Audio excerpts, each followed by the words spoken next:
Good morning, good afternoon, and good evening to wherever you are in the world. Welcome back to RCI TV, and it's time for another One Make Championship, as is common on Monday evenings. And this time, the Maserati Gran Turismo MC GT4 takes to the stage.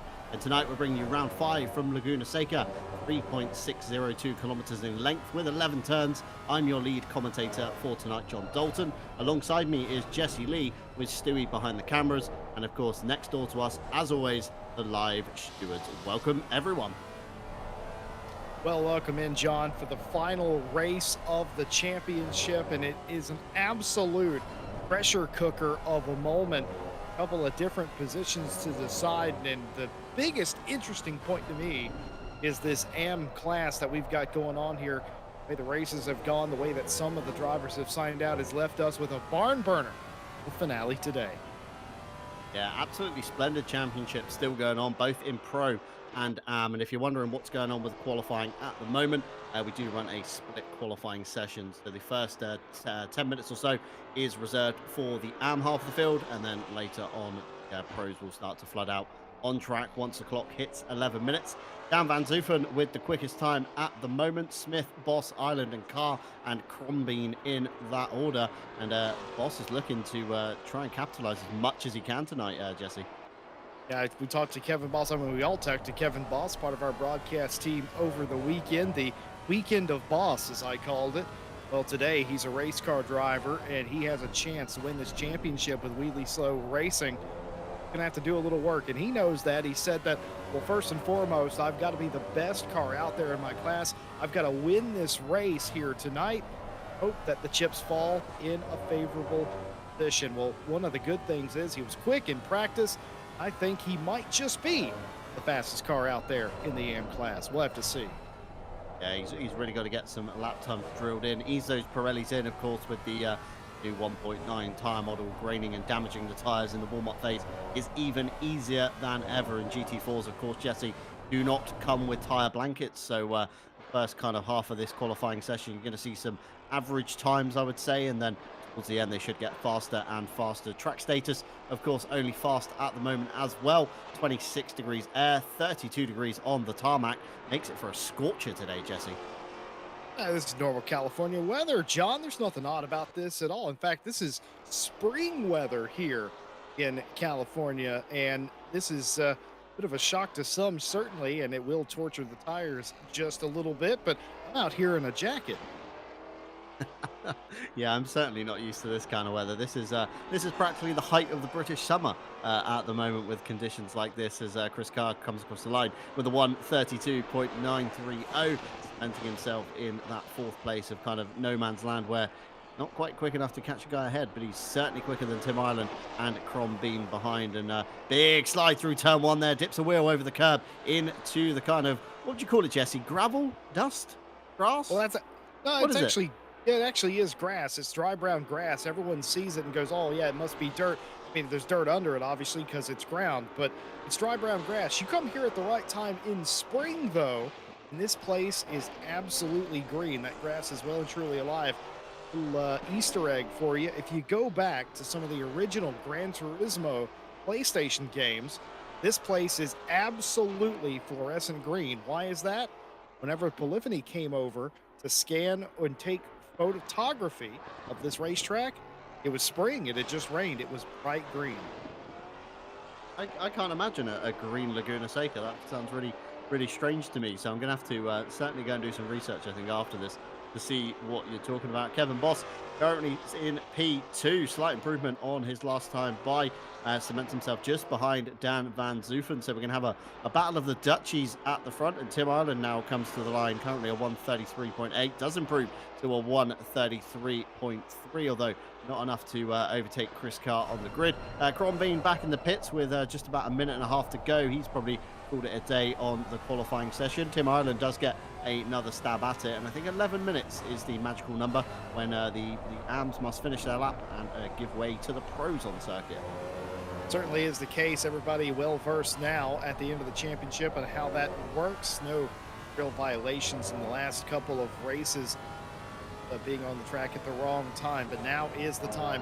Every one of these AM cars pushing to the absolute fullest here, trying to make the best out of it. You got to get your best laps in now, because there is no, well, this might be the last lap for most of these cars. Yeah, it certainly could be with 40 seconds on the clock. Big wiggle there from Tim Ireland as he comes up towards the corkscrew. And we're having a little bet here up here in the comms box. How many spins will we be seeing in the race today?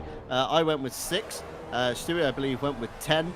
And Jesse, did we have a number from you? You didn't, but I'm going to go with 4. I don't think there's going to be that many, but what we've seen already here in qualifying is going to be very prevalent in the race. The physics updates, the way the car works in general, the no traction control we've reported all season long. We're going to see a lot of cars get completely sideways. They start dipping tires off the track.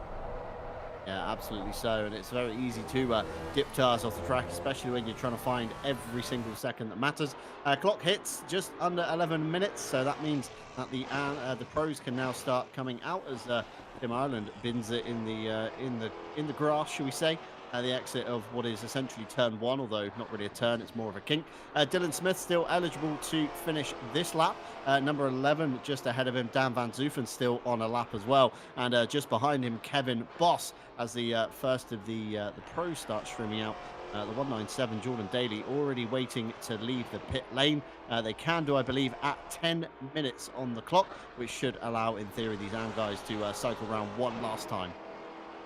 Everybody now, not a whole lot of takers going cycling down to the end of pit lane. I would have expected a few more. Jordan Daly's down there. I can peek out the window and see the 197 sitting at the line, which is allowed. They are allowed to queue, but more cars now. The 69 getting into line right at the last possible second. That might be a strategic reasoning why they didn't want to queue up too early, didn't want the tires to cool off too much. Maybe mess with the setup, but there it is. 10 minutes flashes by on the clock, and they are out of pit lane, at least some of the pros, as the AM cars finishing up their laps. Dylan Smith for the Blacksmith Racing Maserati will come across the line to complete their very final lap, and that was an improvement. It was well worth it, a 31.822. As you see, The Hams finished and the pros filtering out. Yeah, just want to touch on Smith's lap there. Very close to Kevin Boss, and I could throw a real spanner in Kevin's championship hopes of catching Dan Van Zoof, and he's going to have to make a move, certainly into turn one, and try and make it stick, and then be the kind of cork in the bowl for everybody behind, because he has some very competitive times indeed. But Jordan Daly in the Just Gamers 197 is the first car on the road for the pros. Then we see a nice spacious train, should we say, this time out. Jesse Lee, we're going to have no stacking here tonight, of course, with the end of the championship. Normally signifies kind of dwindling numbers. 21 cars take to the track today, and Martin Lawrence and Polyakov being two names in there as well. And we saw the pace last time out from Polyakov was astonishing at Zandvoort with the mixed conditions, and even with a drive-through penalty, Jesse, he still managed to take third place on the podium. So definitely a driver to keep your eye on there as well. Absolutely strong performance there. You never want to get a penalty that takes you out of position. More often than not, though, it's more detrimental than it was for that driver. They ended up still, like you said, getting a podium position. That's really good points. Can't really afford that tonight, fighting for final overall standings, past standings anyway. But first lap's underway. Jordan Daly first out of the pit lane, first out of the queue, first on the track. Whether that's a good or a bad thing, leave it up to you at home to decide. The track's not optimum, by the way. It's quite hot out here, and there is some clouds in the sky. This track did not start in a very optimum state. We're still just at fast. Questions do become, will there be enough cars on track? Will the session be long enough for this to tick over to optimum? A lot of nervous drivers out there probably going to do more laps than they normally would, hoping that it does go optimum. They get a magic golden ticket lap. Yeah, fingers crossed. I mean, the later you could, of course, time your qualifying laps this time out will be obviously the best condition the track will be in. So if you can cross the line with literally 5, 4, 3, 2, 1 seconds to go, you're going to be in that optimum seat to be able to take honours on pole position for sure. And just as we touched on driver numbers, another one has showed up for Cusho in the number 20. Currently, well, so 22 drivers tonight will take the grid, and I think it's a good number of drivers for Laguna Seca. It's a very short lap, Jesse, only 1 minute 31, and traditionally we're used to being like near up on 2 minutes of lap, so it's probably going to be some very close racing, some good passing places here at Laguna Seca as well, particularly down in the turn 1. Turn 3 can really make a move work, as well as 5, 6 is a bit of a single file line, and maybe even a late dive into the corkscrew could be on the cards, and certainly the last turn as well, a very good passing point if you can make that stick. And Andy Boardman, the quickest of your pros at the moment, to the top of the board, although saying that, Harry Phillips with a 1:30.562, and this man here, Polyakov, is yet to chuck a time on the board, so keep your eye for his name shooting on up there. We then got Andy Boardman, Martin Lawrence, Jordan Daly, Black Tornberg, we got Lichten throwing themselves in the ring as well, and Lucas Lichten, I think, is still possibly looking for a partner for the 4 hours of Silverstone multi-class we're hosting here at RCI. So if you do want to, of course, partner Lucas in the Maserati, be sure to send him a Discord DM and let him know that you're up for 4 hours of pain as well, because I, for one, would not like to drive this car, of course, with no TC, no ABS for 4 hours in a multi-class race, especially. That's going to be a very interesting one, I think, Jesse. I may have joked about picking this car for that race. Luckily, not in this car for that particular race because of the reason listed there, but would have been interesting nonetheless. You know what, though? I respect a driver who knows what they like, and if the Maserati is what they like, then they're my kind of people. Yeah, absolutely. So I think I'm more of a BMW picker myself in GT4. Big moment there for Martin Lawrence as he compresses through the corkscrew, coming out the other end for the connection loss racing car. Although not racing under the number 404 this time, the 171 on the door of that car. Coming towards the final turn of turn 11, a little bit of traffic ahead in the form of Dom Healy, but pulls way off to driver's right just to bail out of the way of Martin Lawrence. With him comes Nico Kumpu as well, just in the back of the shot, with Matthias Thornberg following suit. Martin Lawrence to the line, no improvement there with a 1:31.662. Its best being a 1:31.5, but again, another driver that is definitely capable of some stonking pace right there. Yeah, not really a representative lap for Martin Lawrence, if you ask me. The 171, of course, his own number. 404 is the CLR standard number. 71 is just Martin Lawrence's number that he typically takes.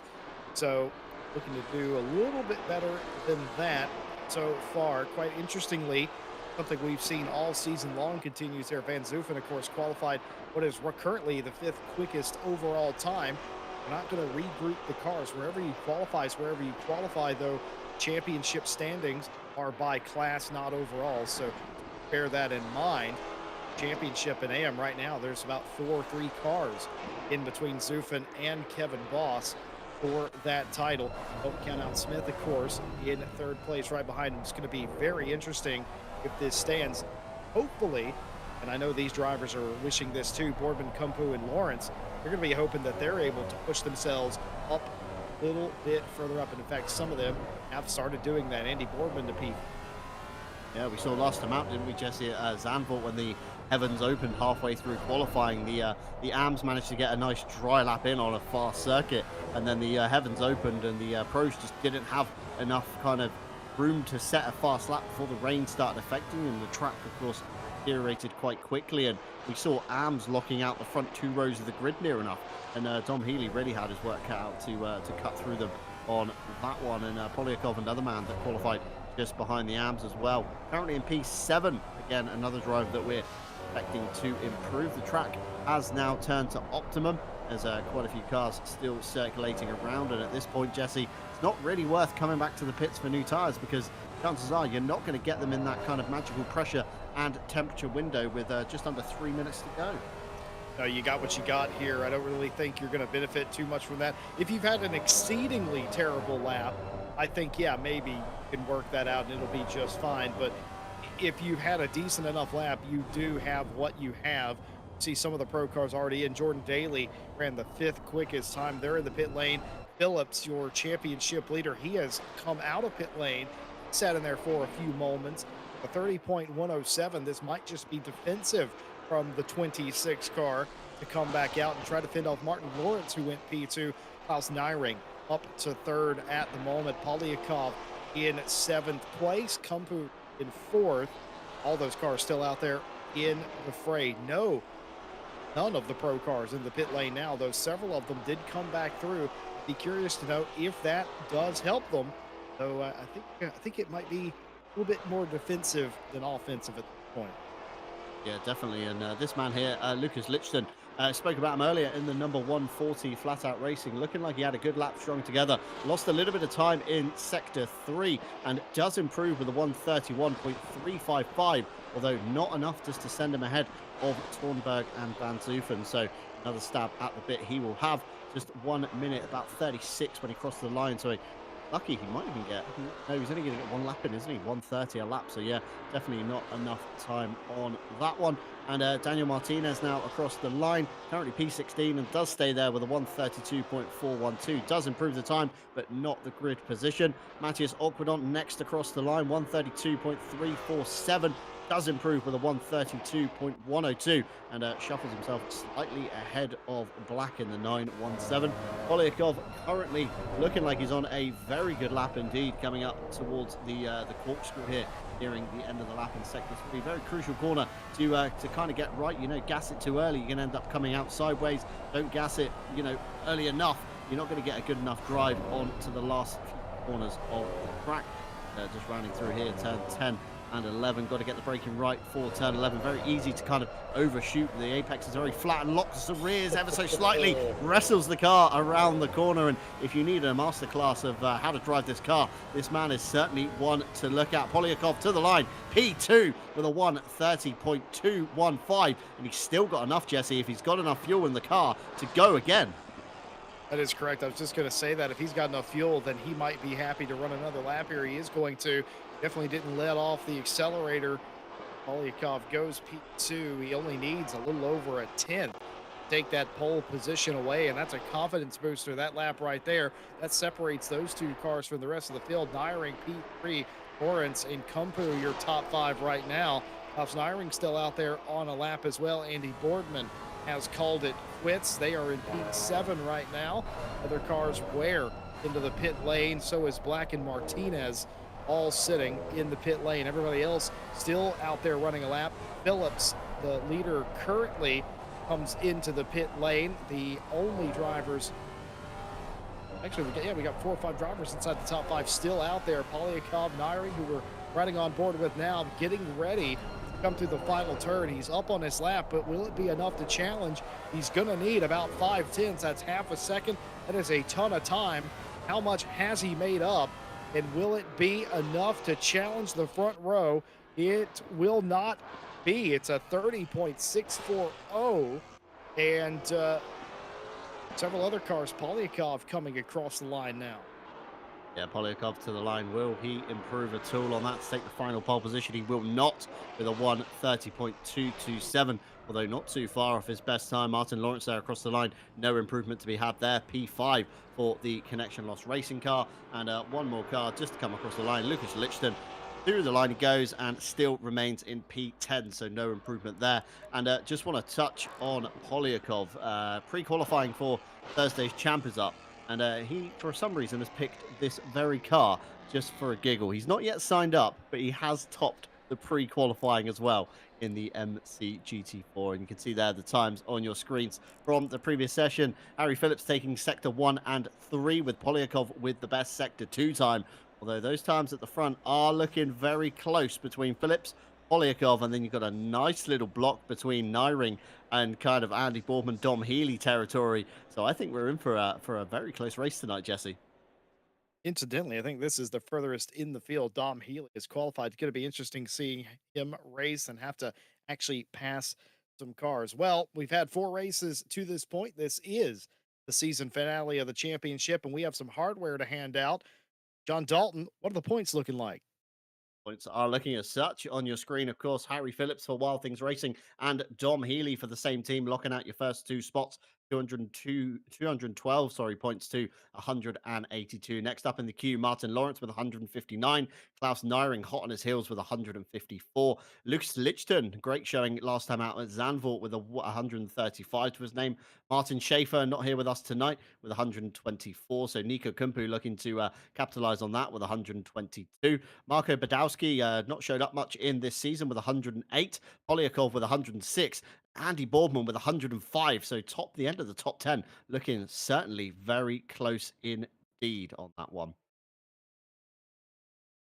Now, as we round into page 2, Matthias Thornberg on 93, Jordan Daly on 81, Matthias Oquidon nipping at his heels with 78, Christopher Black with 60, tied with Ryan Ware for 60 again, Tom Shipston on 52, Daniel Martinez on 51, and everybody else with a dash against their name has signed out and is no longer competing for pro honours. As you can see there, quite a few names, quite a few big names, even Chris Downing, our very own Les Stevenson, etc., as well. As we move now on to the Anfield, Dylan Smith heads it up with 191, Dan Van Zoofen with 182, and our very own Kevin Boss with 174. So 3 drivers there, all within a shot of tonight's honours. Chris Carr with 154, late joiner Marco Fucuscio with 141, our very own Tim Ireland with 132, and Jesper Crombeen with 112. Everybody else with a dash, as per usual, has signed out of the class, and that just about rounds out your championship standings for tonight. So it's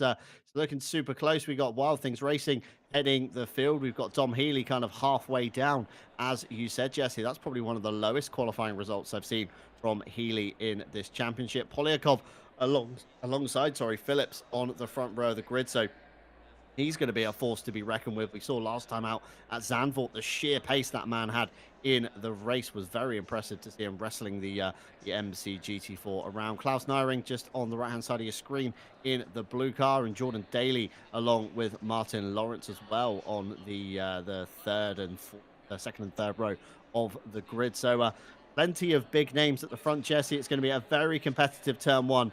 And I, for one, would not like to be at the front of this field when there's 20-odd Maseratis behind with no ABS, all picking their braking point for the first time. There's definitely got to be some drivers that are out there pleading their case. Like, please, everybody, just eat me down into what is effectively turn 2, the Andretti hairpin. Don't do anything rash at the start of this race. It is an hour, and it's an unenviable position being in the middle of this pack, because you either err on the side of caution and open yourself up to being passed, or you charge down into turn number 2, the hairpin, and you hope for the best. They're going to be, mark my words, 3, maybe 4 wide down there in the turn. Will there be calamity? I certainly hope not. That is, of course, what we have live stewards for here today. We thank them for helping us put on this series as well. Without them, this series would likely be a lot more messy.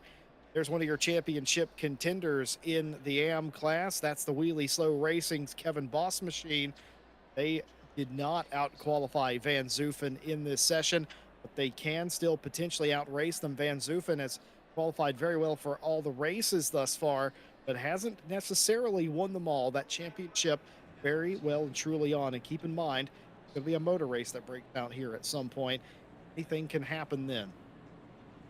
I completely agree there. And Kevin Boss, of course, with 3 pro cars between himself and Van Zoofen to get past. So big ask there from Kevin Boss to catch his fellow Dutch rival in the number 11.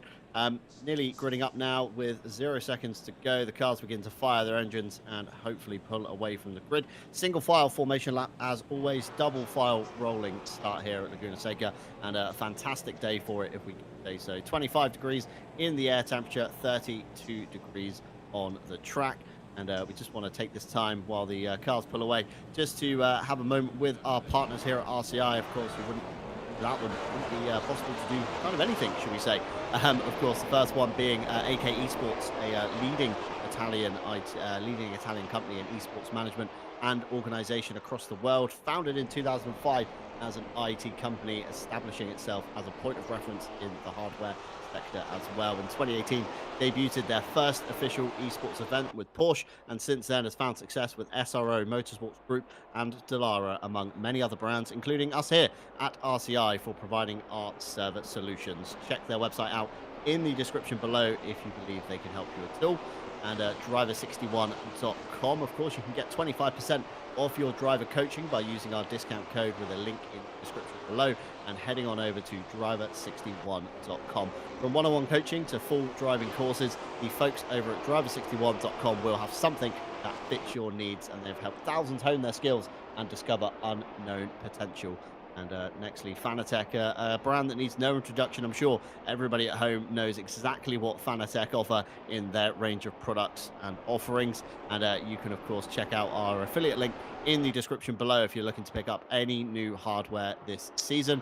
And 2 new partners for us here this year at RCI, digitalmotorsports.com, offering a number of products and services from virtual driving experiences, corporate events, and early drive program for 13 to 17-year-olds in conjunction with BMW at Mondello Park, esports championships, driver training, simulator components, and even complete sim rig solutions. And founded in 2018 by 2 enthusiastic motorsports fans, they had a vision to create Ireland's leading motorsport environment and resource. So visit them in the description below.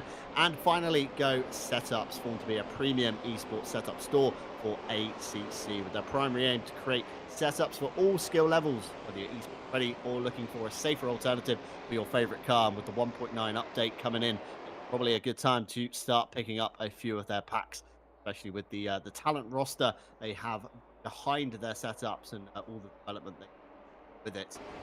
Remember to check out RCI and all of our social links in the description below as well, including Discord, Twitter, Instagram, and Facebook, where you can find out all the exciting stuff that goes on here at RCI. And speaking of exciting stuff, here we go. Cars 2x2 already down the start-finish straight. Very wide gap here at Laguna Seca. Should avoid hopefully a little bit of door banging as the cars now wait for the green flag to drop, and it does so with an hour of racing now on the cars. Polyakov already trying to pitch across. Harry Phillips to the outside he goes. Will he make a move down into what is essentially turn 2? Drivers 2x2 as they go down and in. Everybody concertinaing up. Some drivers at the back there being very cautious indeed. Very respectful driving from everybody in the field. There's a couple of drivers out wide. I think that's Lucas Lichten off to driver's left. Not sure what happened there. Possibly Matthias Thornberg involved. Looking at the colours of that car, we've got another car slightly wide. Maybe Dan Van Zoofen in turn 3 out on the marbles under the Cooper Bridge. They go 2 wide through the next sequence of corners. It's a very tricky section, and a car round in the background as well. Looks like a dark blue car possibly at the head of that one. Could that have been Kevin Boss in the Wheelie Slow Racing team? Let's hope not, as they now filter through into sector 2. It's been was a relatively clean start, Jesse Lee, and then got very, very messy indeed. Well, they were 2 by 2 through the Andretti hairpin, but after that, absolute chaos erupted in between turns 2 and 3. Tom Shipston was a late entry to that, the third car that spun off after they got through turn 4 and got that car hard into the wall. They've been able to continue. 54 car, I believe that is, involved as well with that, as the rest of the field does continue to go down the corkscrew for the first time. No major dramas there. Phillips leading the race by a little bit over Polyakov after that spirited start to the race. Hiring Daly and Kumpu, the top 5 right now. Van Zoofen leads in the AM class over Kevin Boss. Oh, Martin Lawrence backwards out of P6.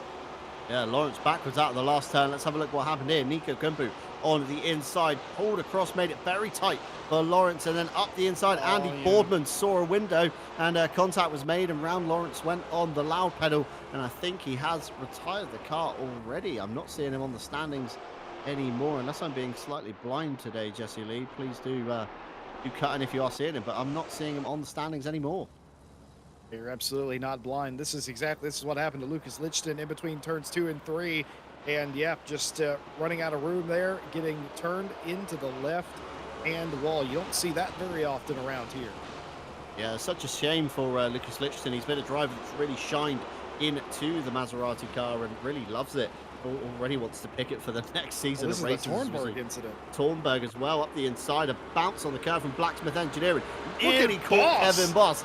Nearly caught him, Jesse. I called it, didn't I, on the opening lap?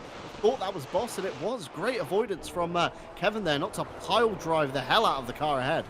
I'm going to tell you something. Kevin Boss just saved his opportunity to win a championship with that excellent heads-up driving. He had to part the seas like Moses. He had to have a little bit of luck from the cars behind as well. Black trying to stay off of him as they all get through there. The 3 cars that spun, of course, it looked like Shipston was too far in the rears, couldn't see what was happening. I think may have been taken off stage left there himself. Shipston has continued, so has Smith and Crombie. Those cars still on the racetrack. Martin Lawrence, as you reported, has retired from the race, being spun on the first lap in the final turn. That has promoted Boardman up to P6. Dom Healy gets a spot off of them, and this is the Wild Things Racing number 40, a little bit in a sandwich. Boardman in front in Van Zoofen. Now that's dangerous.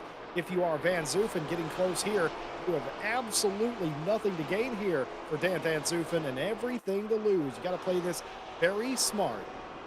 Yeah, I mean, if I was Dan Van Zoofen, you just got to kind of hang back and let Healy and Boardman go at each other for their championship. And meanwhile, pray that you don't get held up so much that it, of course, allows Kevin Boss behind just to catch you. But, of course, you've got Ryan Ware in the 616 as a buffer, as Dom Healy now gets a much better run up the hill to the corkscrew.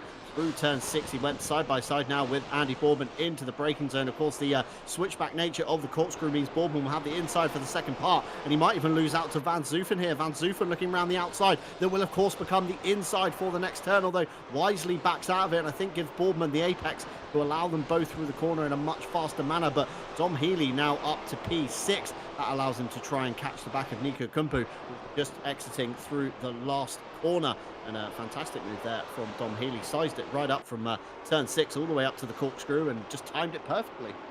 Smooth operations by Dom Healy. Smooth operator behind the wheel of that number 40. Able to pick his way cleanly through there. Very clinical-like up into P6 for the time being. Van Zoofen did something incredibly smart right there. Could have forced his way into the inside that almost never ends up in an advantageous way, and decides at the last second, no, I'm not going to go too wide through the elbow, and again, avoids contact, lives to fight another day. Mathis Aquedot living to fight another day, has Martinez in front. This is for position in class. 13th overall at stake here with Lichton right behind them.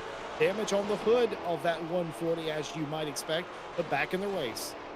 Yeah, hard lick with the wall, but he's managed to find his way up to the back of Aquedon for P14 at least, which is a good improvement. And now Andy Boardman still glued to the rear of Dom Healy, not really managed to escape up the road at all as they come up to the corkscrew. Boardman definitely not the corner for him. Turn 6, losing out massively as he goes up towards the corkscrew. Healy definitely the more stable more stable of the two cars, should we say, through there. And all the meanwhile, he's going to have to watch his mirrors. But Dan Van Zoofen, of course, as he gets, he feels like he's going to be held up here by Andy Boardman. He's going to want to try and get through, and then, of course, put another car between himself and Kevin Boss for their championship fight. So it's a very tricky scenario right now for Van Zoofen. Well, on one side of the coin, Van Zoofen was the fastest qualifier. He was the fastest car in that class, and he obviously has a lot of speed. The other side of that is he's behind Boardman, and he's not really stuck. He's just not forcing a move right now. That is allowing Ware, who is 1.9 seconds behind him, to stay at that interval. And Kevin Boss, by the way, right behind Ware. Boss is eventually going to probably have to get around Ware at some point, get up there to fight them. Van Zoofen can't hang around all day. Eventually, the 11 car is going to have to make a decision. Am I getting held up too much? Do I need to actually make that pass? Keep in mind, Boardman not necessarily hanging around. Like you said, not losing time to Dom Healy. Just sort of a pack of cars. We've seen that all season with these little packs of cars. Speaking of, pack of cars right here in a line. Aqueduct still trying to make their way around Martinez, and Lichton, as damaged as that car was, as hard of a hit as that was, he's still hanging in there. Yeah, absolutely. It was a pretty hard lick to the wall on the left-hand side as you come out of turn one. It's a solid concrete wall. I think there's no tyre bales there or anything to kind of absorb the impact. And Aqueduct there getting caught out into the corkscrew. We kind of said there would be some action up here with drivers slightly messing up the braking, and that's exactly what's happened here to Aqueduct as we ride on board a little bit too deep on the brakes. Had to take avoiding action to smartly avoid rear-ending Martinez in the 91 into the corkscrew, and that's allowed Lichton through. So Lichton now up another position, even with the front end damage. P14 at the moment ahead of Aqueduct, waiting for the live timing to update on the left-hand side, and Dan Van Zoofen riding on board with now. Andy Boardman goes very deep into turn two, into the Andretti hairpin, opens the door, and Dan Van Zoofen says thank you very much. A little hip and shoulder check as they come out, and up into P7 goes Dan Van Zoofen. Two cars now buffering himself from Kevin Boss, and Lucas Lichton making up a place in the Andretti hairpin as well. Daniel Martinez losing out P13. Let's have a look from the helicam here. Goes in just behind him, and same as Andy Boardman, runs himself a little bit too deep, allows the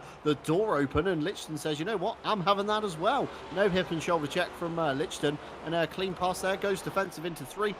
Just enough to hold off Martinez. So even with the front end damage, still very capable in that car, Jesse. One thing I absolutely love about the way that these races have played out all season long is because you have no electronic aids, and it's just your right foot, your left foot in some cases, and those two hands on the wheel. It is all about driving. You can dig yourself out of situations, and you can bury yourself based on what you do. And what that does, it creates some fantastic racing, and we have seen that all season long in this championship. Even here at Laguna Seca, the smallest track in ACC, we are getting an absolute show. Yeah, absolute show indeed. And these one-make championships, they always do prove very successful in their kind of formatting, with the the equal nature of everybody. Minor differences in fuel load, maybe setup, tire pressures, that kind of stuff, but on the raw pace of it, they're the same weight, they're the same power, and you've really got to find that extra kind of 0.1, 0.2 over your opponent to be able to get these passes done. Just want to touch on the current championship leader, Dylan Smith, all the way down in P17 at the moment, Jesse. Drive-through next to his name, reading out the stewards report, comes in at lap 1, turn 4, involving the 25 and the 54. You have a drive-through for car 25, clips the curb and takes out the 54. That was Matthias Thornberg. You see him just behind there in the gold and green with white stripes car, just behind Daniel Martinez. So he's suffered a drive-through. That's going to shuffle him way down the arm order. So the points haul that was on the table, of course, isn't no more. He's going to have a real comeback drive on his hands for the next kind of 45 minutes or so. Unless something miraculous happens, I just feel like Smith may have just lost this championship. Never want to be the car that comes in with the championship lead, lose it like this. It was always going to be an uphill battle to beat Van Zoofen and Kevin Boss and the like, but it could have been. It was still possible. I mentioned on the grid, a mistake from somebody, and it could change dramatically. Smith didn't have the qualifying they would have liked. Now with the drive-through penalty, they're going to be needing some massive luck. Yeah, massive luck indeed. I mean, he's got quite a few AM drivers behind him. He's got Tim Ireland, Fukusho, and Crombeen to kind of all patch off when he does come out the pit lane. And then, of course, he does have to make the extra, well, not the extra, but it would be extra for him, extra trip down pit lane for the mandatory pit stop we give the drivers tonight. And for a reminder, those of you that don't join us regularly, for the pit stop to qualify tonight, you have to take a minimum of 1 litre of fuel during the 57-minute pit window. And we do leave tyres completely up to the drivers. And how the 1.9 update's going to be treating these guys, especially with the 1.9.2, Jesse. We touched on it on the esports broadcast, of course, changing slightly the training and the wear rates a little bit, kind of less significantly. So, of course, what these drivers happened to do last week, it's all going to be flipped on their head again with the 9.2 update coming just a few days ago. Well, yeah, one of the things with the 1.9.0 update that was that you had to go really, really sensible with setup. Otherwise, you would grain the tires and you would have really bad grip issues. 1.9.2 really dialed that back quite a bit. In fact, we were talking about the esports race yesterday. Some of the drivers and teams, they have I think they have like a little competition amongst themselves. They like to brag about how well they treated their tires. We saw some cars with absolutely no graining after an hour, and that was actually really impressive considering how hard those esports guys were driving those race cars. So I think largely that has been fixed. Now, it will be interesting to know if some of these guys with these Maseratis, if they have started to dial in the aggressive setups back again, as opposed to the last time out, because again, it would appear on the surface at least, you can get away with that a little bit more now. Yeah, the esports guys certainly with very good showing on the weekend of how low they can really get their tires. I think ITV Santalock ended up with 0.1 left on an inside shoulder of the front left of their Audi R8, so they got very close in their double stints. And of course, you've only got to really put a single stint on these tires, but GT4 cars, of course, behaving a lot differently to their GT3 counterparts, a lot less kind of aero pushing them into the floor. You might end up with a lot more kind of dirty air running in these kind of trains that we keep mentioning in the one make series. So of course the car is going to be sliding about that a little bit more. Of course, higher temperatures here. Speaking of sliding, Daniel Martinez, that bucket load of understeer into turn 5. That's allowed Matthias Thornberg for Square Tire Racing, a very adeptly named car for tonight, nearly alongside it into turn 6. Both drivers working the wheel a lot on these Maseratis. It's a very slippery car to drive, Jesse. Of course, no TC, no ABS. It's a real handful for a lot of these drivers. You've really got to be aware, and you can't have a lapse of concentration, as we saw earlier on with Aquadon into the corkscrew. Lapsed it for a brief second and had to take avoiding action to avoid the back of Daniel Martinez. Certainly did. Dylan Smith, by the way, served the drive-through penalty. You get 3 laps to serve a drive-through penalty.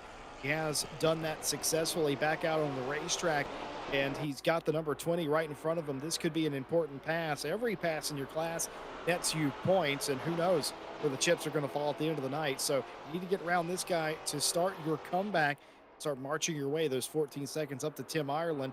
Certainly looking like he's going to make the pass here. I thought for a second that the 20 was going to come down to the pit lane. Hasn't done. Smith goes out wide, gets the run off the corner, but unfortunately the inside yielded excellent results and kept Smith in the 19th place position. Run down the front straight, or the pit straight, if you will. A little bit better for Smith. Super defensive line now. Going around the outside again is Dylan Smith. Going to get side by side. You can do that in the Andretti hairpin. Remember, the inside becomes the outside, but no, can't hang on there. Still in 19th place. He's trying it, though. Yeah, absolutely trying to hustle the car past Fukusho, but Fukusho having none of it with a late come into the series tonight, and just nearly about side by side through turn 4 they go. Look very close. Fukusho off the road into the dusty grass, so to speak, and that's given Dylan Smith the outside now into turn 5. It's a bank corner, so the ideal place to be is on the inside, but Fukusho runs himself up out of the cambered corner, and that allows Dylan Smith to go through. The number 25 now up into P18. Next up on his list, Tim Ireland. Well, that was, I don't think there was contact right there. I do apologize if I'm wrong, but Fukusho just ran out of room.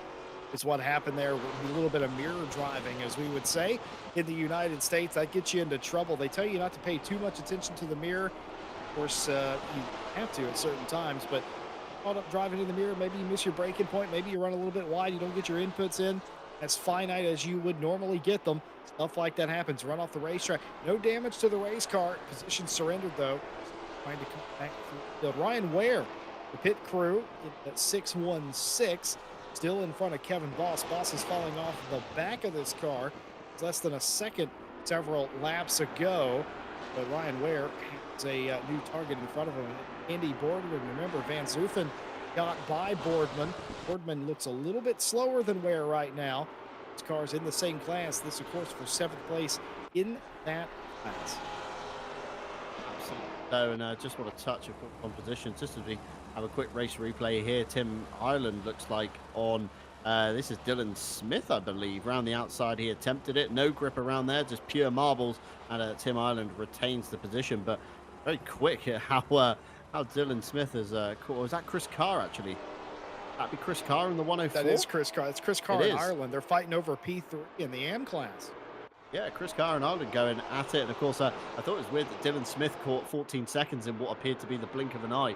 Dylan Smith, of course, still in P18, so forgive me on that one. Ryan Ware still trying to size up a move on Andy Boardman, coming over the crest and down the hill they go into the Andretti hairpin, which is, of course, turn 2 because the kink of turn 1 for some reason is counted as a turn here. Very confusing indeed to us Europeans that don't normally count kinks as turns, but here we are.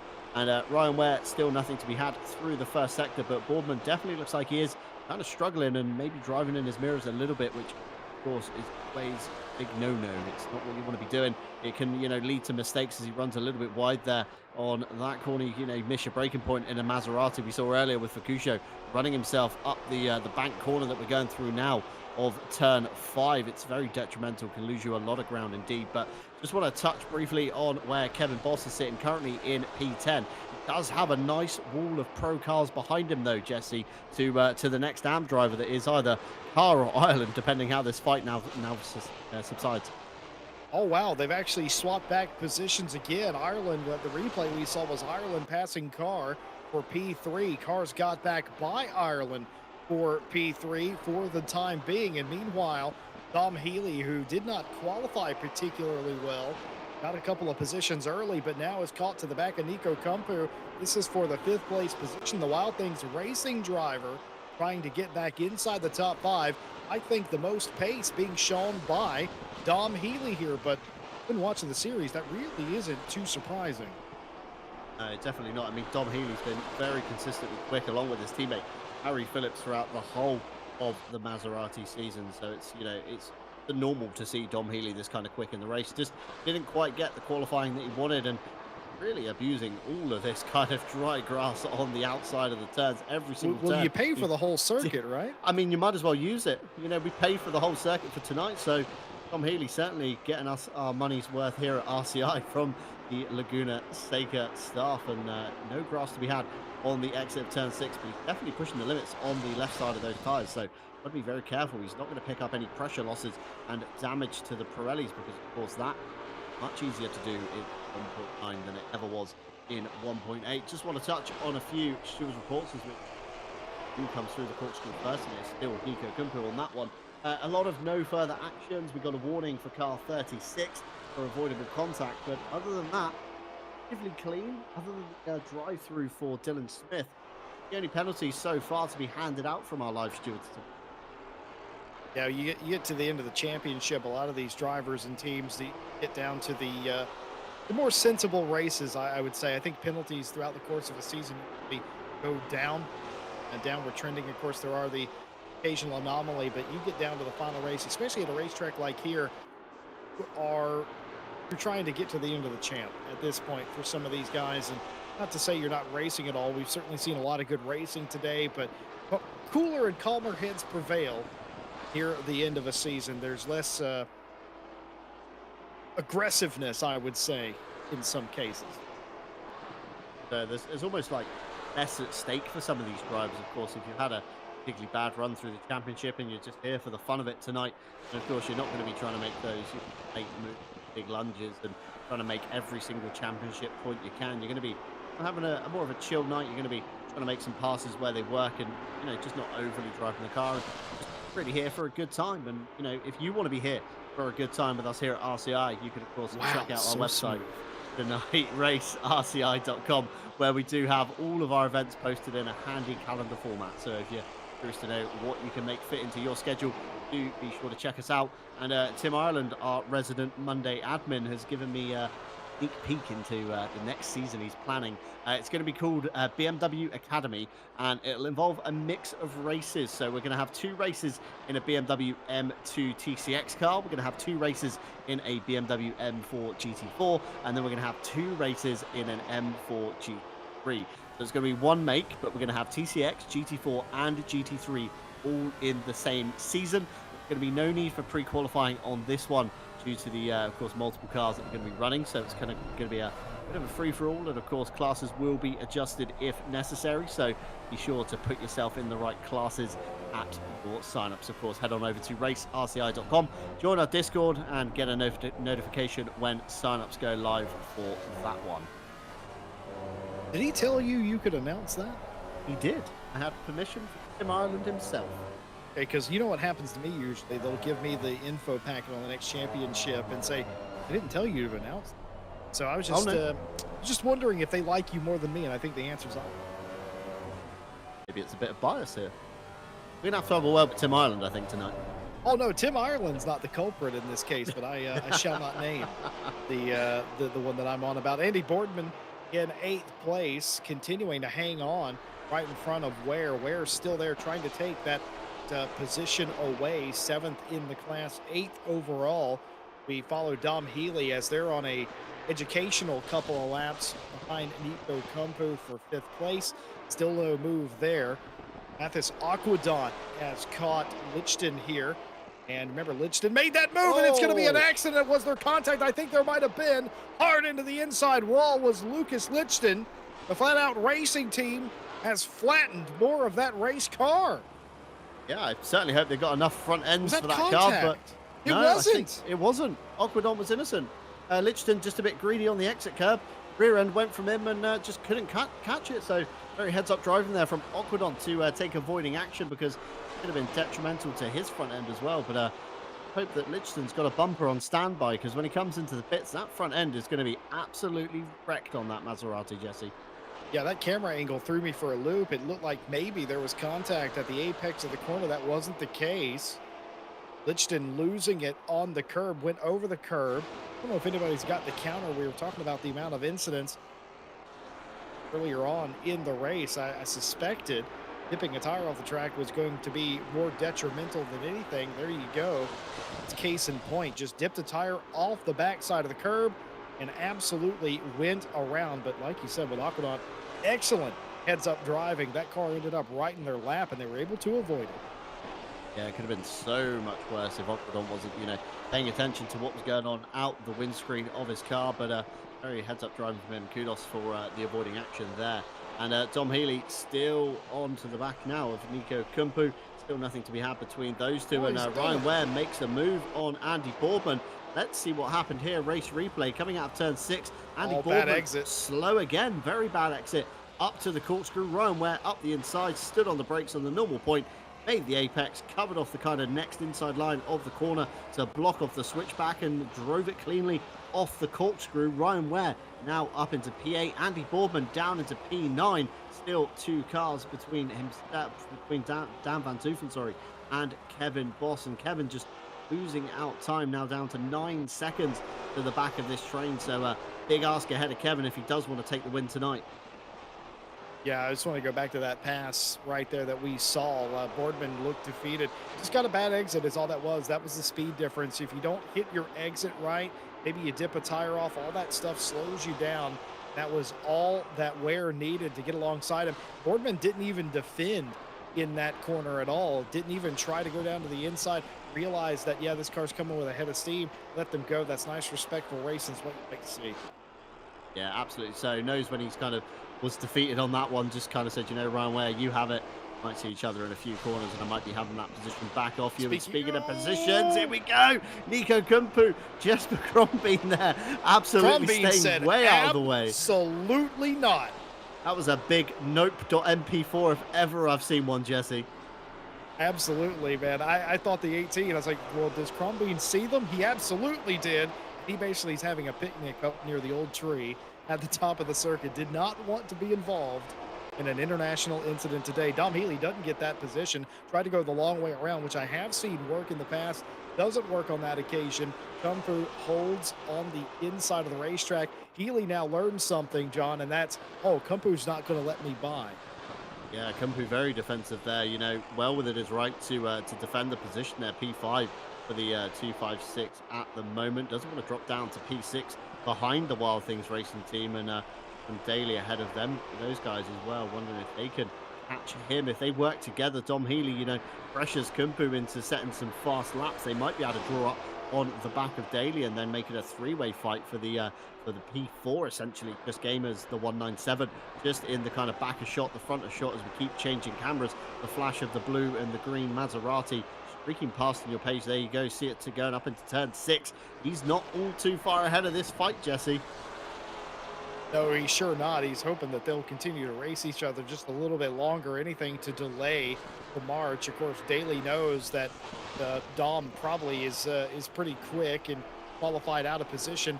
Right now, the best thing for him is to keep Dom Healy behind. The Daly and Healy show, we've seen it a couple of times this season. Could we see it again? We might. A little bit of contact here, a little bit of a bad run from Kumpu. Kumpu able to fight him off and then blocks off the exit of the corner, leading to a little bit of contact. They were side by side, and now they're side by side again. Healy trying to go the long way around the final corner, expertly placed by Kumpu, but that will compromise his run down the pit straight. Here comes Dom Healy. No, unable to use the momentum as they're absolutely same pace around here.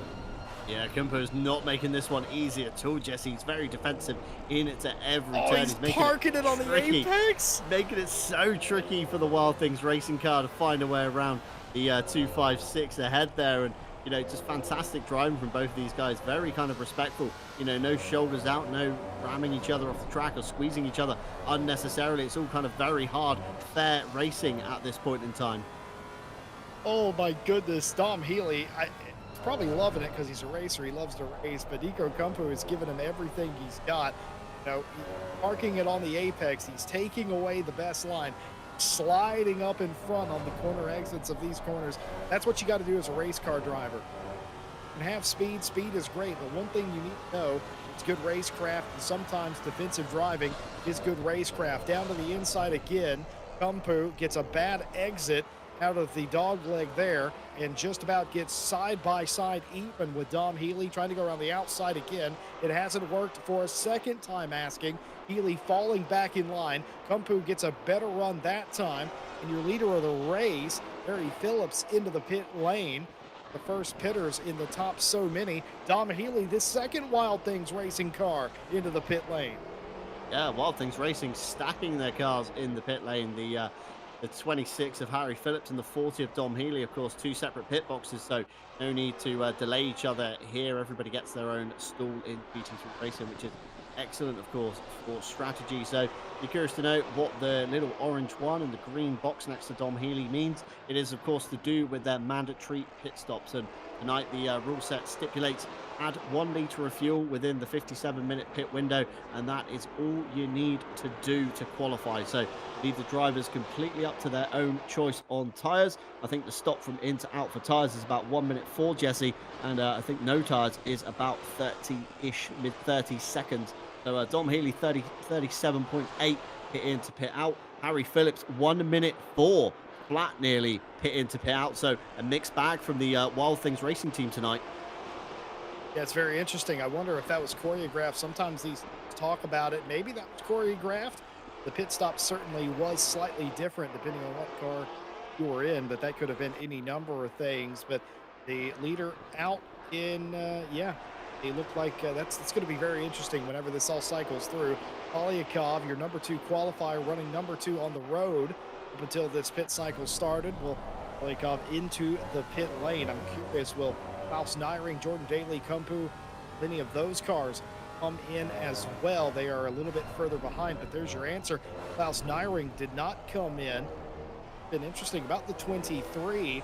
They've been the fastest car on the racetrack for quite some time. unfortunate part, they've been on their own island unto themselves, nobody to race. But that's what the magenta number 1 means by their name. They're the quickest car. They set the quickest lap anyway. They are out there in front of the field for the time being.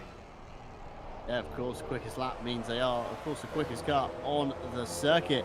And it's very surprising having them sitting in P2, but it was the quickest lap to their name as we ride on board here. Christopher Black, he's got a giant Wild Things racing car in his rearview mirror. To the inside goes Dom Healy in turn 1, lunges up the inside into turn 2, and gets the move done on Black into turn 2 of the Andretti hairpin. And next up in queue, Kevin Boss in the 31. Probably going to be some very heads-up driving from Kevin here to minimize time loss. He has no real business, of course, fighting Dom Healy, but a big drift from Dom Healy through turn 3. Great to see.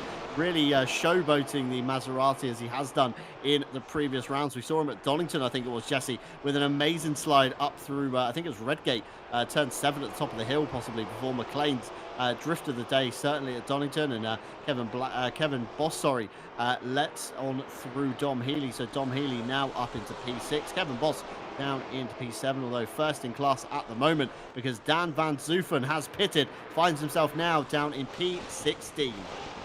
Well, you hope for Van Zoofen's sake that was a decent pit stop, because we've seen already what has happened to some of the other cars that have not had such a great pit stop. So only hoping that it all goes to plan. Where has the pro leader gone? There he is. He's in 10th place, a 26 car, at a slower stop than Dom Healy. This could give Dom Healy a leg up. The question is, Polyakov already out there as well with their pit stop done and dusted. They're still in P4. Healy might be P2 with all this progress they've been making. Klaus Neiring, though, in the top 5, and they have yet to pit. So is Jordan Daly, Nico Kumpu. But Polyakov might should end up leading this race. Again, that being, Klaus Neiring doesn't have a super pit stop. A huge shakeup here for the lead. Yeah, not sure the reasoning behind Harry Phillips taking tyres in that stop. Of course, it's cost him an additional about 30 seconds or so on everybody else's pit stop time. And Polyakov from pit in to pit out, 36.4. Dom Healy, 37.8. And Harry Phillips, this man on the screen here, just sliding inside the P9 from Aquadont, yet to make their pit stop with a 1 minute 4.008. So a whopping just under 30 seconds, Jesse, a set of tyres have cost him. And I'm wondering, is he going to be able to get those 30 seconds back in the next kind of 28 minutes or so of the race since he's left the lane? I don't know, but if that is what happened, if he did take tires, I would have to believe that was accidental. It's so easy to leave that box checked and take those tires. It happens pretty much in every championship. It's happened to me once. Took a pit stop, just needed a little bit of fuel to get to the end. Ended up sitting there for 30 seconds taking tires because I did not uncheck box. There's a lot going on in the driver's compartment of the car in general just to get the thing around the racetrack. And when you have to configure your own pit stop like you do in ACC, you can miss that very easily. You can also bump something and it'll reset. The 18 car at the bottom of the corkscrew sideways, luckily they get going, no further issue there. But yeah, for Phillips, I don't think that was on purpose. If it was a tire stop, we're going to absolutely be hating that now. Yeah, definitely so. It's not going to be, great for the progress of the Wild Things car. And Jesper Crombie there peeling off into the pit lane, probably very wisely, with Tim Ireland and Dylan Smith now side by side through the last turn. Tim Ireland hanging it around the outside, gets a great run off the last turn, and Dylan Smith had to tuck back in behind Tim Ireland. Tim not making this one easy. Tim Ireland is here to race today. They've had a couple of fourth place finishes in the class. No podiums to speak of in the series. Trying to stay in touch with some of the other drivers around that position. Dylan Smith, though, going up the inside. They're going to take that spot away in turn number 2. But the defense there, hey, Dylan Smith worked for it at least. Yeah, very interesting indeed. Just want to touch on a few more pit stops. We've got Andy Boardman with a 1 minute 4 from pit in to pit out. And we've got Dan Van Zoofen with a 1 minute 12. Dan Van Zoofen is taking tyres. If Kevin Boss can avoid the tyre button tonight, then maybe he might sneak a bit of a win. Speaking of that, he's in the middle of this and has immediately Boss into the lane, sorry, Jesse. Yeah, exactly. Kevin Boss into the lane. And what's interesting about that, he didn't hit the pit inboard. Do you have anything interesting to say about that, John? There's been a few dramas on Twitter about pit in boards recently. I think I've seen Imagine from that. something RCI 6 hours esports. Yeah, it's the big talking point of the weekend. Nobody's hit it today, though.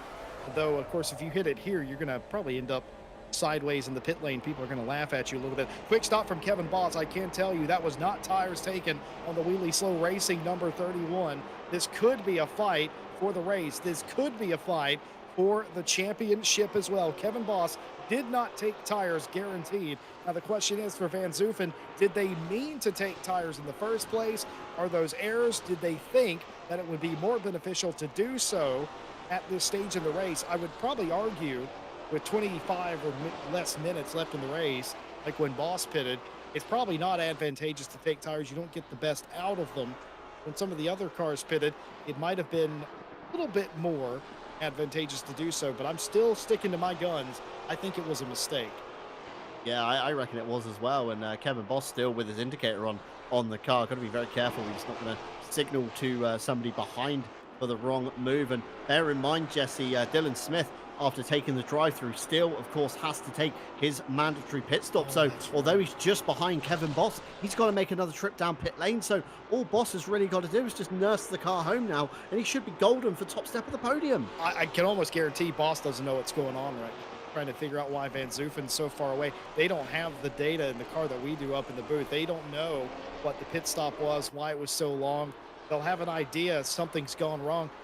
These cases, I always assumed as the driver there was an accident. I never assumed that there was a pit stop issue, but certainly I think Boss now realizing where he is in relation to all the other cars, probably still, again, without the extra data, trying to figure out how he's got here. Yeah, it's the only thing when you're in the car, you're thinking of so many things. Be very careful there, Kevin Boss on the exit. Please do not bin it into the pit wall to your driver's left. Very, very hard on this warm-up stage of the tyres. Of course, they've been stationary on what is a particularly warm pit lane today, although they do lose a lot of that core temperature, so they do take a few more laps just to come back into the window. But like you said, Jesse, taking brand new tyres, of course, no tyre warmers at all on these GT4 cars. It's going to take you at least 3 or 4 minutes, I'd say, of gentle nursing to get them back into the window they need to be in, and then you're going to be able to push. So you're only realistically going to have about 20-ish minutes if you've been pitting around the 23-24 minute mark. It's not going to be advantageous, as you said, although Harry Phillips right behind Dom Healy at the moment on a charge. Yeah, Harry Phillips with the pit stop. I think, if anything, they pitted at the exact right time to get use out of the tires, the brand new Pirelli P0 tires, and they should do pretty decently. Still got 4 seconds to go to catch up to Dom. Of course, not the leader, or shouldn't be the leader. A huge slide there by Smith. Smith off into the dirt, gets the Blacksmith Racing Maserati back onto the racetrack. Scary moment right there. More time loss for the 25. Boardman goes through, but back to the previous point, Phillips has taken the quickest lap of the race.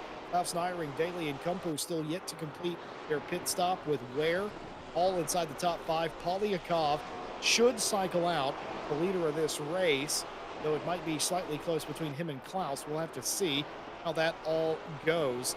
Right now, looking like Polyakov's going to be in the driver's seat, and as fast as Phillips is, I don't think he's going to get back to the lead. Might get back to the podium, though. Yeah, I think Polyakov just kept them so honest in that first stint. I think I saw the gap no less than a second between the two. Of course, when you take tyres and lose 30 seconds on your nearest rival, that's not going to be advantageous to your race. You're going to have to fight back through all of this traffic that we're seeing here. Of course, Harry Phillips still yet to catch the back of Dom Healy. 3 seconds to the good. They then got to clear. He's coming, essentially, he definitely is. He's definitely got to clear Polyakov, though, for the top step of the podium, and I don't think that he's going to have enough in that Maserati to do so. Clock's just under 20 minutes to go. It could be anyone's race at this point. Still a few pit stops to go, Jesse, as you said, and still a few kind of ways for error. We see pit stops being that thing where catches a lot of drivers out sometimes. Not everybody practices their pit in, their pit outs. They don't practice stopping on their mark, certainly, and that can cost you even more time in the lane. Mike Redford in chat, as per usual, has had an interesting comment about the tires weighing in on that situation. If these cars eat tires as much as I think they do, I can imagine the feeling of having new tires for half the race would be nice if you have a championship to fight for. That is a very fair statement. It's a risk versus reward kind of thing.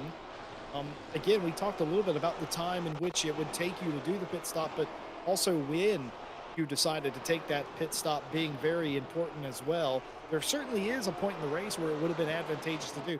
Nobody at this point, John, is going to be taking tires. There's absolutely no time to get the good out of the tires. But again, halfway through the race, like Mike Redford said, like where Phillips pitted, like where Van Zoofen pitted, yeah, it's very possible. But my goodness, losing 29 seconds on pit lane, that is a lot of time to make up in an hour race. That's a lot of time to make up in an hour race when you bear in mind the lap is only 1 minute 30 long as well. So, it's a very short lap to try and make up time. It's not like Spa, over 2 minutes a lap minimum.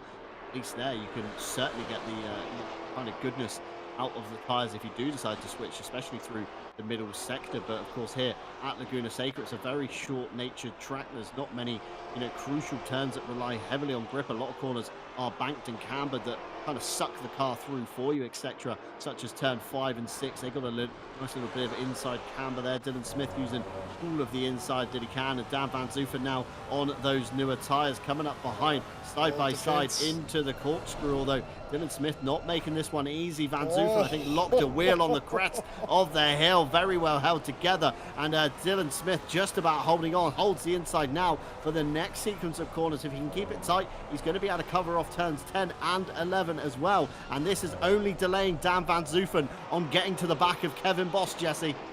Yeah, it sure is. Keep in mind, Dylan Smith came in the championship points leader. The day hasn't gone well. They got the drive-through penalty. They've still got a pit stop left to give. Van Zoofen, by the way, has just got more bad news. John Dalton, Van Zoofen has got a 5-second penalty.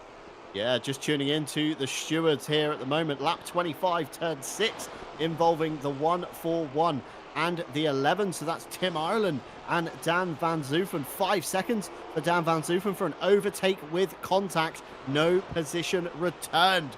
So stewards catching that one very nicely indeed. And that's going to add 5 seconds on to Dan Van Zoofen's race time at the end. So if he does catch Kevin Boss, he's got to keep him 5 seconds at arm's length to still be able to take that top step of the podium. I don't even think we saw that contact, and if we did, I do apologize. I don't recall that seeing that at any particular point, but the stewards, unlike us, they don't miss a single thing out there on the racetrack. Aquadon in 12th place in the 21. They're not coming down pit lane again today, hopefully. They're out there racing Andy Boardman, currently in front of them for that position, 11th place in the class. Racing everywhere, Harry Phillips, the pole sitter, the championship leader, and what I assume to be, if something goes horribly wrong here, the championship winner in the pro class, has a little bit of work to do here to get some of those points back. By the way, talk about the difference in tires. Dom Healy on old tires, Phillips on brand new tires, just about a second quicker a lap. I mean, that's quite a good time chunk, isn't it? When you put it into the perspective of that, but still thinking if you're pitted at this stage of the race, it's definitely not worth to take the tyres at all. You might as well just keep the warm set on. By the time you bring them in, you're going to have 10 minutes of pure running. So even if you can make a second a lap up on your rival, bear in mind we're talking Wild Things Racing team here, kind of at the top of their game. So if you're in the mid-pack, the AM class, you might not get that 1 second advantage out of the tyres. You might still be in that old mindset of not having enough grip under you and under-driving the car almost on the fresher tyres. But Dom Healy here, Jesse, hasn't yielded to his teammate. I was going to say, did you notice Dom Healy did not let Phillips go at any point? Harry Phillips has had to earn this. He's still not technically by. Able to cut down to the inside a little bit better was Phillips. Phillips bustling his way through the elbow, turn 1, down into the Andretti hairpin. This looks done and dusted. Wild Things Racing, number 26 in front of number 40. Position changed over, and that might be the only pass that Harry Phillips has to make to win this championship. Keep in mind, they were fighting it out amongst themselves. For that, a little bit of a breath of sigh of relief for the 26. Yeah, more than likely so. Completely through on his teammate now. No team orders at hand for Wild Things Racing. So That was great to interesting, see. wasn't it? Great to see. Very interesting. You think you'd release Harry Phillips as soon as you could to get him up the road, to kind of get him to try and catch the back of Polyakov, especially if there's, up to a second of difference in the new versus the old tyres. And I want to touch on Dylan Smith again, Jesse Lee. Drive through penalty to the AMB championship leader. I can only assume that's for speeding in the pit lane. I've got no note from the stewards passed through to us, so I can only assume that was for when he came in and took the mandatory stop. Well, Jake Boswell, Jake the Jedi Boswell, has been in here. I know that because he always tussles my hair when he hands me a slip of paper, and that paper was not a penalty. It was to confirm that Dylan Smith, the AM championship leader coming into today, has received a second drive through. This one, of course, as you alluded, speeding in the pit lane. Not what you want to get kind of 13 minutes before the end of the race. Of course, if you pick it up at the beginning, you've got time to kind of undo your doings and kind of come back from it. But this late on, it's not good at all. And speaking of this late on, we've just under even 14 minutes to go. And I've not even mentioned the RCI calendar this week, which is looking very packed indeed. Wednesday, we have a GT3 circus in a team versus kind of solo championship. Some drivers electing to go it alone, some electing to split the 80 minutes between two of them. They head to round 2 at Monza, with P1 Orion taking the pro win from FN Virtual Loop Racing and JS Motorsport in third. Red Kings number 455 took silver from, I like this team name, Jesse, Spain without the A, and Pit Stop UK Racing in third. They're in spin. Thursday, the GT4 Championship heads to Paul Ricard for round 1. Still plenty of space left on the grid for that one. And with the 1.9 update, these cars are a real hoot to drive now. You can even drive some of the GT4s without traction control, and they do slide quite nicely coming out of corners, if I do say so myself. I do have my name down on that list, so if you've always wanted to see me in a field, then come stop by on Thursdays. Get your name signed up and get your pre-qualifying done, and you can of course make that grid too. And Friday Sprint Challenge Season 11 follows suit with the GT4s, also at Paul Ricard. I think we've got a buy one, get one free on track hire this week there.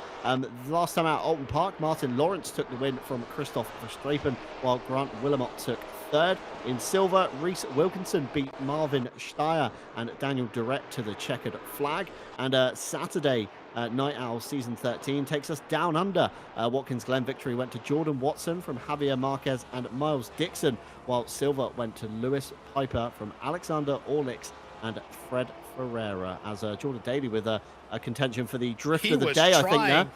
He was trying to beat Phillips out of the pit lane. He knew that it was definitely on. was. He knew that Wild Things racing car was coming around the first turn, and he wanted to get that car ahead of him. But alas, Phillips with a better drive out of turn 2, and now ahead of Jordan Daly as well. That allows him up to the back of Polyakov, but I think it's going to be a big ask with just over 11 minutes to go. Phillips on new tyres, Polyakov on old tyres, and 22.2 seconds is the gap, Jesse Lee. I think it's going to be a little bit of too little too late.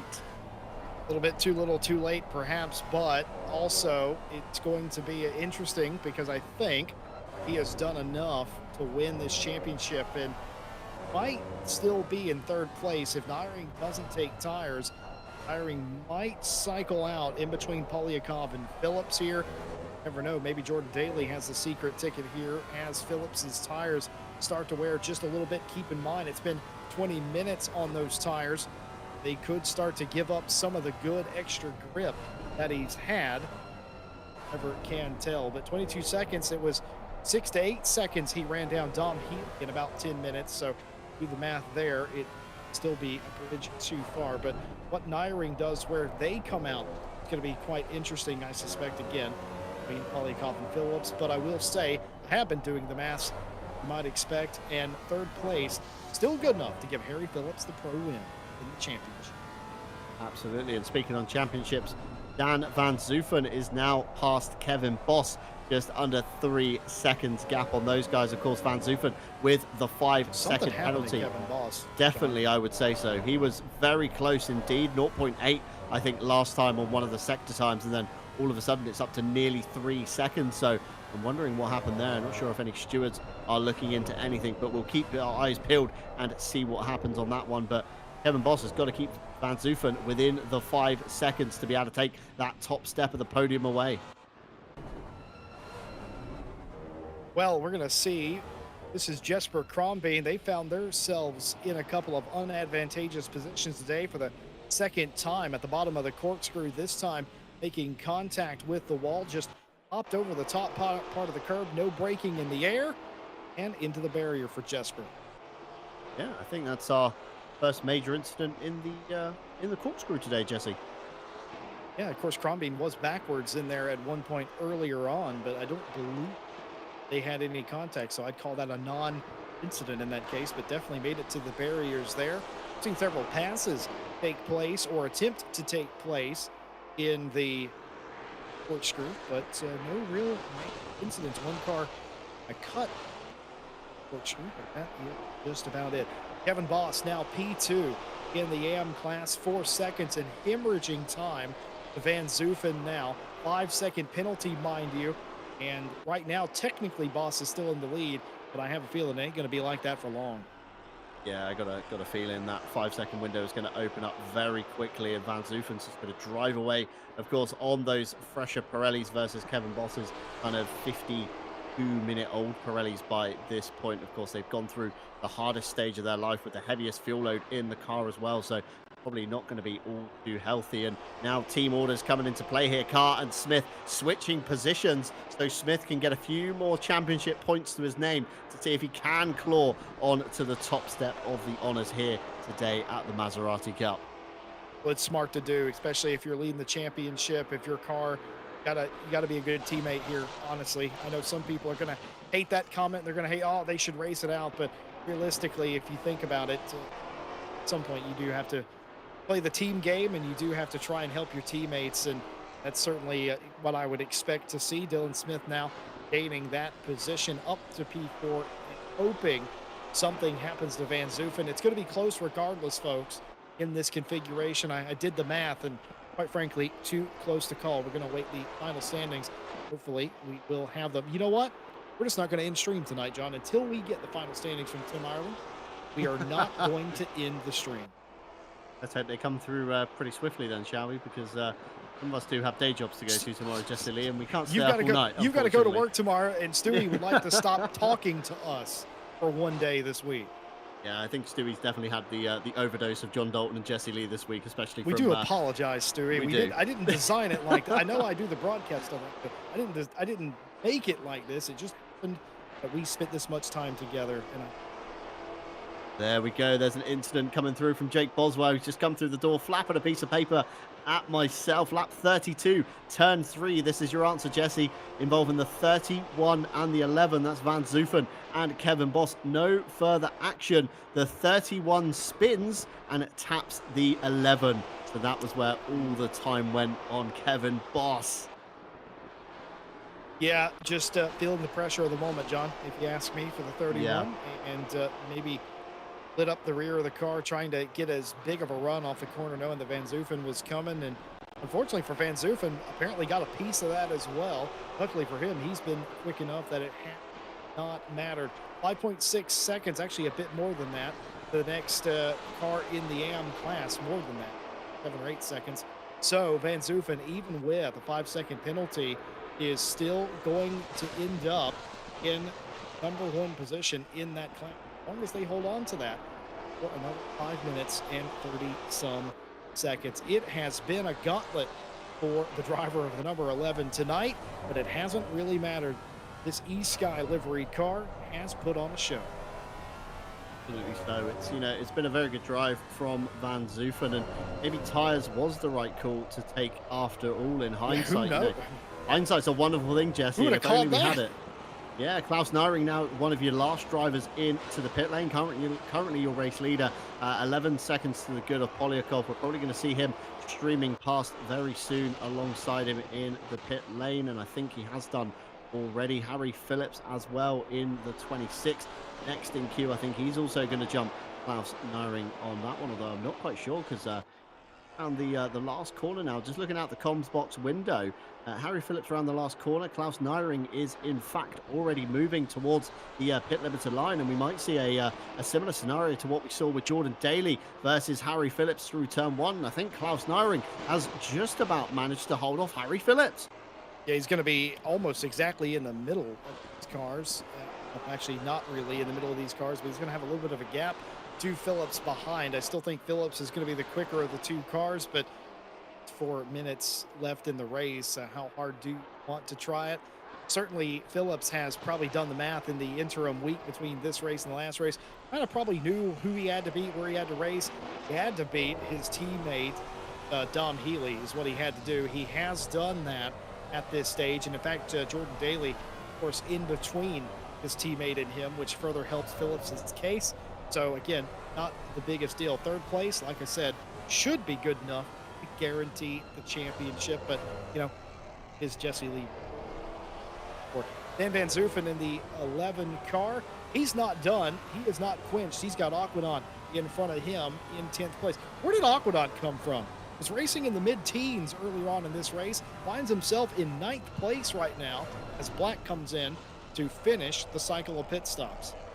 I think it's just one of those, you know, keep it clean and keep it going. And that's how Aquidon has ended up. And Fukushio finds himself with a trip to the dusty grass. Here it goes. Exit stage right. I think that's on pit entry. So turn 10. Come out of turn 10, possibly jab the throttle a bit too hard, lit the rears up and off to stage right. He's gone into the wall. Thankfully bounces out of it and keeps going. And Kevin Boss now finding himself with some pressure behind. That's Christopher Black. This will be a position change for different classes. So, of course, Kevin Boss in the AM field and Christopher Black, of course, in the pro field. So, no real points lost there for Kevin Boss. If he plays it smart, just lets Christopher Black through. He shouldn't have any issues at all. No point fighting him. But again, same with Dan Van Zoofen and Mathis Aquidon. They're in two different classes, but they're still trying to go at each other as well. Well, Van Zoofen's going to argue, well, I could lose 10th place overall if I don't make this pass and I allow Thornburg to catch up. Of course, that's not strictly relevant as it's a momentary issue going on there, and my planet needs me and all of that. So I'll continue to work through that. I have a feeling that Stewie has decided to flip the switch. That's what's causing that. I don't think that's the actual server tonight. Please bear with us. Wow, that's a heck of an image. Yeah, definitely so. My planet needs me, definitely. Up in the air there. Very interesting stuff when ACC decides to kind of glitch out. And Dylan Smith here just behind Tim Ireland, our very own event admin for Mondays. Tucked in the slipstream through turn 6 on that one, coming up to the corkscrew. A little wiggle from Tim Ireland could allow Dylan Smith to make up an extra place. And of course, Dylan Smith, your current championship leader, with a few penalties to his name today, 2 drive-throughs to speak of, and any points gain he can get now is going to be what he wants. And an excellent drive off the corkscrew, up the inside he goes. Tim Ireland around the outside on the not ideal line, and Dylan Smith makes that one stick. Very textbook. Well, they're fighting through a little bit of the E.T. film. You remember E.T., John? By the moon. They fought on the bicycle. Now, yeah, of course, you know. They the only problem with that film, I always said, was that whenever they crossed over, they should have hit the little bell on the bike. That could have been the perfect scene ever. Either way, they fought through it. Everything's fine. We're all fine here. We didn't lag out here in the box, though sometimes it sounds like we are doing. Dom Healy continuing to pour on the pressure, this time on Jordan Daly for 4th overall. Healy appears to have a little bit more pace than Daly. Daly taking the inside, going up to the corkscrew. Dom's tried this all day and it hasn't worked. It's going to be the last of the late breakers. They're going to be just about even as they head down to the bottom. Maybe a little tiny touch. Maybe there wasn't a touch at all. A very nice maneuver. Daly still on the inside here. He's going to have to force Dom just a little bit wide, and he does, and he just about gets the gap. Excellent racing between these two. Respectful racing between these two. A better run from Healy now coming into the final turn. It looks like Daly's going to break a little bit earlier. Oh, and he forces Healy to have a little secondary reaction move there, and that thwarts the attempt on the side. Healy's going to have a rethink. Tried it 3 different corners around the outside. Didn't get anything for it. Good clean racing though. Yeah, definitely so. I think Healy there snagged a break, of course, with no ABS in these cars. It's very easy to lock up, especially in kind of stressful scenarios such as that. And we now see Dan Van Zoofen pass on Aquadon, although no additional points for that move. It just puts him further up the road from Kevin Boss. And Kevin Boss still with Christopher Black in his mirrors. He's going to have to be very sensible to not let it get to him, not distract him, and not spin himself out on that one. And we're going to go one time by as well on this fight, I believe. Oh no, I'm sorry, the leader is just ahead of these guys. I think the 36 is just rounding through turn 10 to the next corner ahead. So this will be the final lap for these guys. Anybody behind in the train will, of course, be going another time by, including these guys. These guys are now on their last lap, coming up to the corkscrew. We saw it last time. Healy to the outside, although not close enough to make a move this time. And Polyakov crosses the line as your final round winner here for the F8 Fun team. Klaus Neiring still just about, I think, holding on to that second. He is in the background there. Harry Phillips could not do enough on those new tyres to reclaim it. Big slide from Harry Phillips out the last turn. Klaus Neiring takes your next step of the podium in Pro, and Harry Phillips takes the bottom step for the Wild Things Racing team. And Jordan Daly for Just Gamers holding on for that one final lap to take fourth. Dom Healy comes across the line in fifth, and Kevin Boss has finished as your second position at the moment. Dan Van Zoofen's got another lap in him yet, and Okradonk now has definitely gapped himself off, and Dan Van Zoofen's got to be very careful now not to bin it anywhere, because that would be absolutely detrimental to throw the car away this late in the race. Through the corkscrew he goes. Very tricky point of the circuit. Nico Kumbu crossing the line in sixth. We've got Shipston and Martinez way down the order in their cars. Fukushio, a late joiner, P19 overall for him, just near the back of the Anfield, along with Jesper Crombie, Tim Ireland, and Dylan Smith did switch Smith positions got in third. the end. Smith got third in the AM class indeed, so I'm excited to see these kind of championship standings at the end. Yeah, that really complicated things. Indeed, with a small drift there coming out of the last turn, a little weave to the line, nearly throws the car into the Armco. Aquadon very heads-up driving to probably back out of that one. But that is your final results there. Dan Van Zoofen takes your AM honours from Kevin Boss and Dylan Smith. Polyakov takes honours from Klaus Neiring and Harry Phillips in Pro. And we predicted it, Jesse, at the beginning. It was going to be a good race, and it certainly was. Yeah, Polyakov's going to jump several spots in these final championship standings. They got a third, and a win on the back part of the season. Of course, one of the zeros that they had is the drop round, and obviously didn't score points in one of the other British rounds. I wonder what could have been for Nikolai Polyakov. Gets the win, though, in the final round of the championship. Harry Phillips, your champion elect in the pro class. But, folks, before you go home this evening, we don't know who won AM. Dylan Smith passing Tim Ireland. I didn't think that was going to happen. Third place for Dylan Smith. That might have been enough to give Smith the championship win by a singular point over Dan Van Zoofen, but I'm not sure because, again, bonus points come in play for pole position, etc., fastest lap. So I am quite curious. It's only a point or two. And in the meantime, let's talk to our winner overall.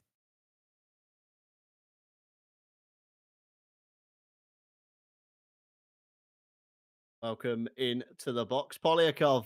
It's great to have you here. And of course, what a fantastic drive that was, P1 at Laguna Seca. And we were just talking then about the point standing. It's kind of a what could have been. You know, you pre-qualified quite strongly, but was missing from the first kind of few races of the calendar. And certainly could have had a championship victory in your hands, I think, come the end of it.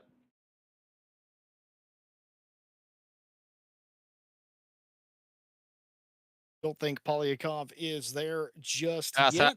Oh, yeah, there he There is. he I'm is. here. Yay! Ideal moment. I don't think I could. Maybe if because I'm really have much experience in 1.8 Maserati with the kind of stuff. but I lost first race, and on second I don't have time, and in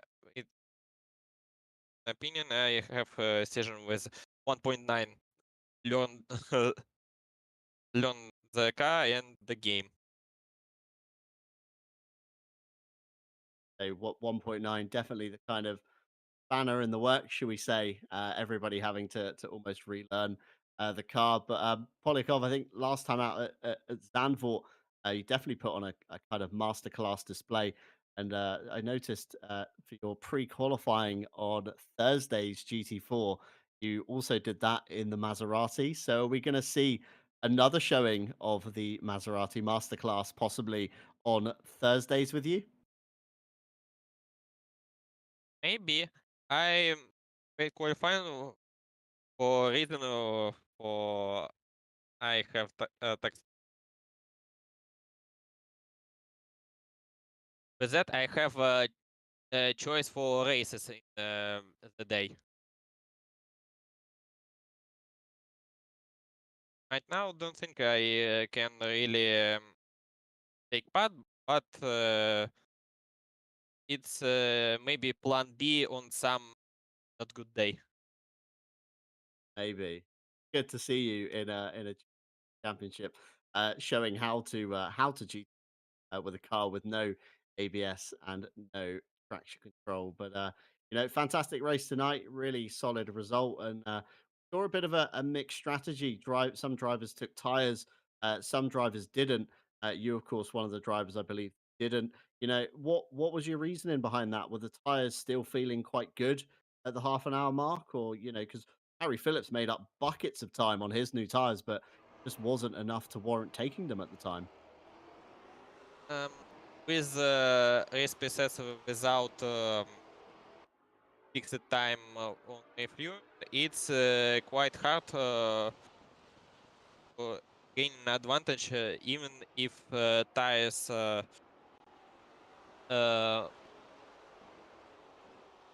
if one set of tire will be a real pain in the end of the race. Um, I don't know. I think that's a good point. But yeah, I think for now, I think we could be potentially ready with the championship standing. So congratulations, Polyakov, on your win in round 5, and fingers crossed we'll see you in a few more RCI events to come. But thank you for dropping into the box. It's very much appreciated.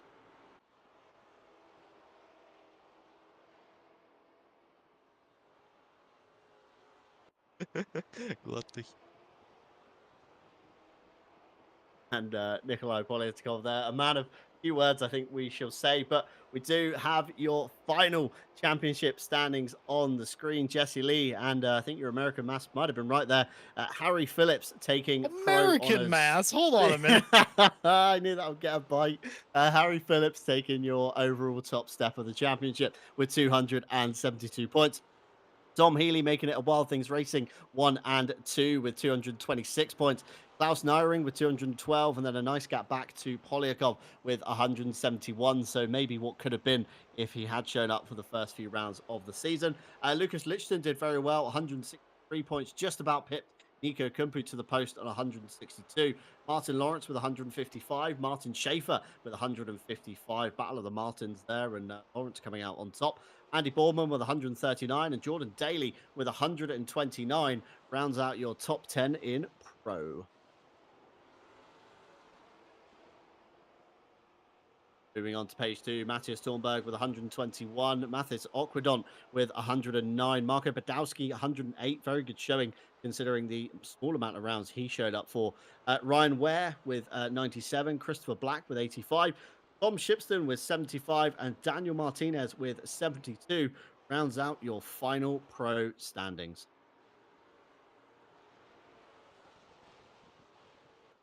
Feel like we should get a drum roll or something coming up for this next I line think we because, should. folks, hold on. Before he hits the button, John, who do you think won this championship? I think Dan Van Zoofen did just about enough. I'm gonna take the opposite. I'm gonna say Smith. Stewie, roll the slide. And it was Oh, Dan Van Zoofer just about with 10 points in it to Dylan Smith taking your AM overall honours. Dylan Smith with 244 and Kevin Boss with a very strong 232. So very small margins between every driver at the top. Chris Carr with 198, a little way back with Marco Fucuscio with 181. Just 1 point behind him. Tim Ireland and Jesper Crombeen scored 149 points. Everybody else in AM unfortunately signed out, did not manage to score at the end. But what a fantastic championship, Jesse Lee. I was a bit skeptical coming into this one that it would provide some good racing, but my God, has it provided some good racing? Every round has had some kind of fantastic battle, drama, or action in it, and it's been beautiful to cast. I couldn't have said it better, partner. It was brilliant. I'm actually kind of happy that I got to sit in on the majority of these races and commentate alongside you, partner, because they were absolutely great. It was exactly what RCI needed on a Monday. We've talked about doing an RCI, a Maserati championship for quite some time to finally get that taken care of, that done. All credit to the race managers and everybody who puts this together, because this was a brilliant season. I knew it was going to be interesting. Didn't know it was going to come down to the wire. And by the way, for anyone wondering how I could have been so off with the mass there, I didn't factor in bonus points or where the drop round would move with this final race. I was doing based on mass. So 10 points, and somehow Van Zoofen comes all the way back and wins this championship. Just a brilliant job. Stellar job from Van Zoof. Great comeback drive, certainly, as you said there, Jesse Lee. And it's about that time of the broadcast, unfortunately, where we do have to say our goodbyes. And just a quick another message from our partners, of course, here at RCI, AK Esports, Driver61.com, Fanatec, DigitalMotorsports.com, and last but no means least, Go Setups. And remember, you can check out our RCI links all down below in the description, including Discord, Twitter, Instagram, and Facebook. And if you do want to get involved with us here at RCI, you can be sure to do so over on racerci.com, where we have a plethora of events for you to get your teeth stuck into. And Thursday's GT4 Championship beginning this week. So if you do find yourself at a loose end on Thursdays and want to partake, get yourself signed up for that one and get your pre-qualifying done, because that's going to be a fantastic series as well on 1.9.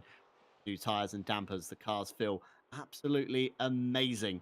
And it's been a perfect championship right from the beginning till the end.